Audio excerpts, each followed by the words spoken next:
नमस्कार दोस्तों, Invesco India ने एक नया एनएफओ लॉन्च किया है जिसका नाम Invesco India business cycle fund NFO है। आइए आज इसके बारे में डिटेल में बात कर लेते हैं। इसमें अगर आप निवेश करना चाहते हैं हमारे साथ मिलकर तो वीडियो के डिस्क्रिप्शन में लिंक है, आप निवेश कर सकते हैं। टाइम टू टाइम आपको गाइड करते रहेंगे। आगे बढ़ते हैं और सबसे पहले इसके बारे में कुछ बेसिक चीजें देख लेते हैं। तो लॉन्ग टर्म में कैपिटल अप्रिसिएशन की बात इस स्कीम के द्वारा की जा रही है। यह स्कीम निवेश करेगी equity and equity related instruments में जो फोकस करेंगे बिजनेस साइकिल को, जो बिजनेस साइकिल को फोकस करेंगे, अलग अलग सेक्टर, अलग अलग स्टॉक को फोकस करेगी। और साथ ही साथ इसका मेन ऑब्जेक्टिव यही होगा कि बिजनेस साइकिल को ध्यान में रख के स्टॉक्स को पिक किया जाए। आगे आप बढ़ेंगे तो पूरी चीजें आपको 1 to 1 क्लियर हो पाएंगी। यहाँ पे कोई एश्योरेंस कंपनी प्रोवाइड नहीं करती है कि जो हमारा एम है, जो हमारा ऑब्जेक्टिव है, हम उसे अचीव कर ही लेंगे। तो ये चीज भी आपको ध्यान रखना है। आगे बढ़ते हैं, कुछ बेसिक फैक्ट समझ लेते हैं। अगर आप एसआईपी करना चाहते हो 500 रुपए से कर सकते हो, लमसम 1000 रुपए से। एनएवी 10 रुपए है। स्टार्ट डेट 6 फरवरी 2025 है और 20 फरवरी तक आप अप्लाई कर सकते हो। अलॉटमेंट 27 फरवरी को होगा। बेंचमार्क इसका निफ्टी 500 ट्राई है। जो कंपनियां पिक की जाएंगी वो निफ्टी 500 में से ही पिक की जाएंगी। लॉकिंग पीरियड कुछ भी नहीं है। स्कीम ओपन इंडेड है और प्लान बाय डिफॉल्ट ग्रोथ मिल जाएगा। एग्जिट लोड आपको देना पड़ेगा 0.50%। अगर आप रिडीम करते हो 3 महीने से पहले या फिर स्विच करते हो 3 महीने से पहले तो आपको एग्जिट लोड देना पड़ेगा। स्टाम्प ड्यूटी 0.005% है। रिस्क वेरी हाई है। कैटेगरी इंडेक्स फंड है। इसके fund manager mister Aditya Khemani है और मिस्टर अमित गंत्रा हैं।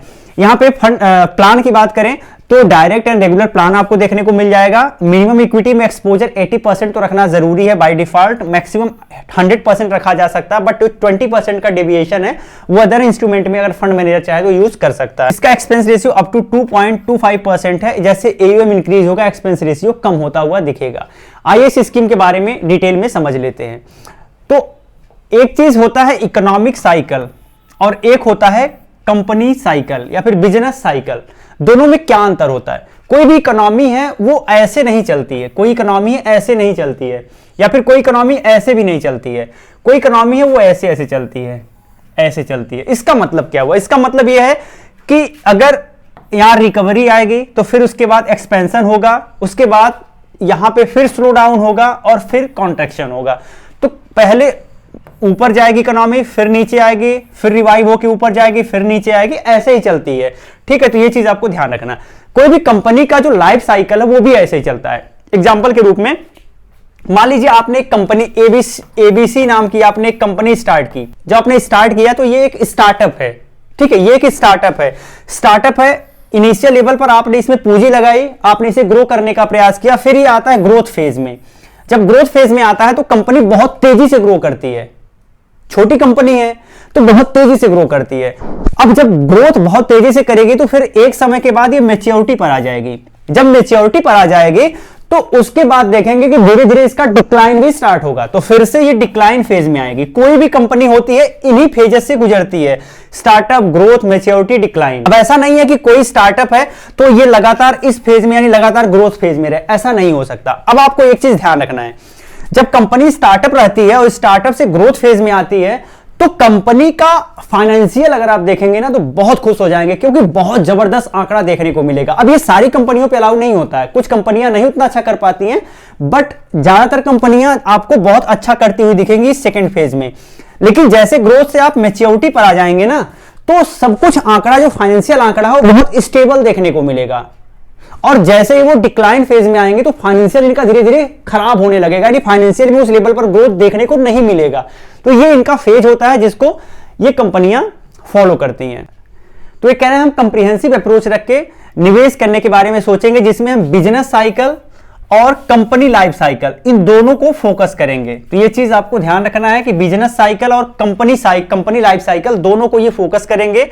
डाइवर्सिफाइड पोर्टफोलियो, साथ ही साथ ये कह रहे हैं कि हम अपने पोर्टफोलियो को काफी डाइवर्सिफाइड रखेंगे जिससे रिस्क हमारा कम रहे।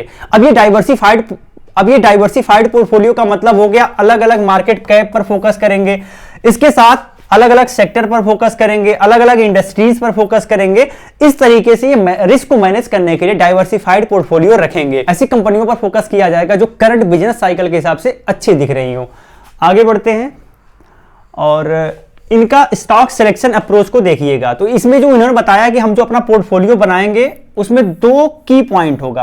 पहला pro cyclical, second counter cyclical.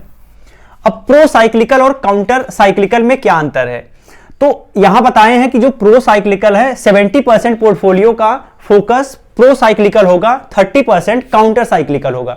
अब यहां पर आपको समझना है, यहां आपने स्टार्टअप किया, यहां तक गया और फिर ये डिक्लाइन हुआ, ठीक है।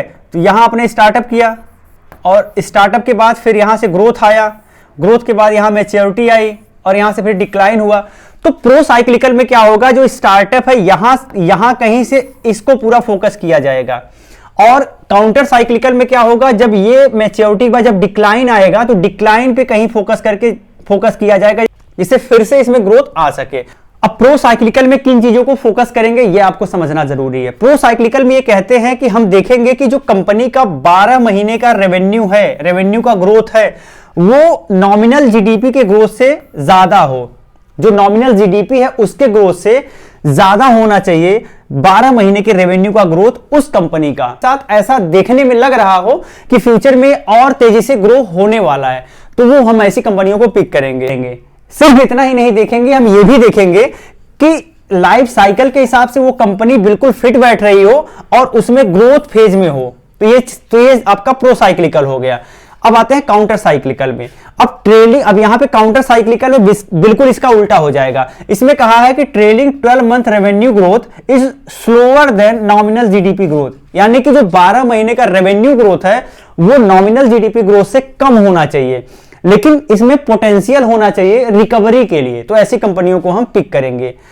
इन्होंने कहा है we will avoid companies which are the mature and decline stage of company life cycle.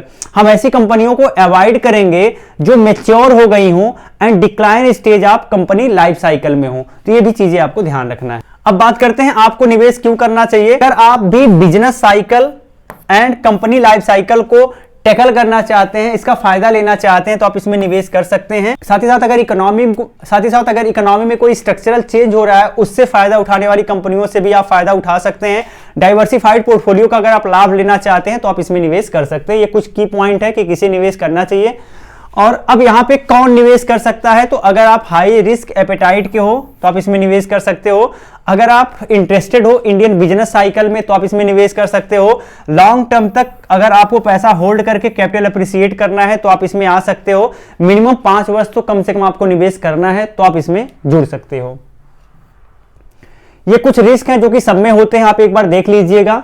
बाकी बात करते हैं यहाँ पे रिस्कोमीटर का, तो रिस्क इसमें बहुत ज्यादा हाई है, वेरी हाई रिस्क है। तो अगर आपका रिस्क एपेटाइट बहुत ज्यादा है तो आप इसमें निवेश कर सकते हैं। लास्ट में बताना चाहूंगा कि यह एक एनएफओ है, इसका कोई पास्ट ट्रैक रिकॉर्ड नहीं होता। फ्यूचर में कंपनी कैसा काम करेगी इसकी भी कोई गारंटी नहीं होती है। बाकी इस स्कीम का एक अप्रोच है कि business cycle and company life cycle का फायदा उठा के हम निवेश करेंगे, अच्छी कंपनियों को पिक करेंगे, उससे फायदा उठाएंगे। अब कंपनी कैसा काम करेगी, फ्यूचर में इससे कितना बेनिफिट होगा, इसके बारे में भी कुछ कहना अभी तक के लिए संभव नहीं है। तो गाइज अगर आप ज्यादा रिस्क एपेटाइट वाले हो, कम से कम 5 साल या फिर उससे ज्यादा निवेश करने का विजन है, तो आप इसमें सोच सकते हो। अदरवाइज आप इसको इग्नोर करिएगा और निवेश करने के पहले अपने फाइनेंशियल एडवाइजर से सलाह जरूर ले लीजिएगा। यह एक एजुकेशनल वीडियो है। हमारे साथ अगर आप जुड़ के निवेश जर्नी स्टार्ट करना चाहते हो, वीडियो के डिस्क्रिप्शन में मैंने लिंक दे दिया है, आप वहां से गो थ्रू कर सकते हैं। जय हिंद।